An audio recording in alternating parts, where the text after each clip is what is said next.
với coi cái am rồi đó với họ ca nhau và coi lên đến tàu nè nhớ đó ok em chưa nhớ coi là tôi á nhớ coi đây hơi tôi nhớ toàn lòi nè với là toàn lòi đùa bà của lần đó nhớ coi đây hơi đi coi đây hơi tôi á nhớ là coi sao rồi nè rồi đó nhớ tôi mày bây giờ này chứ chê thế gọi là nhưng mà coi là này đây nhỉ muốn làm cái tẹt đầu bộ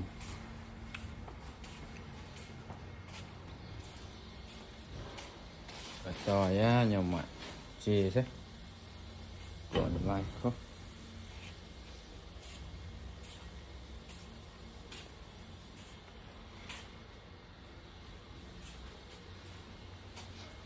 chẳng gọi ra đó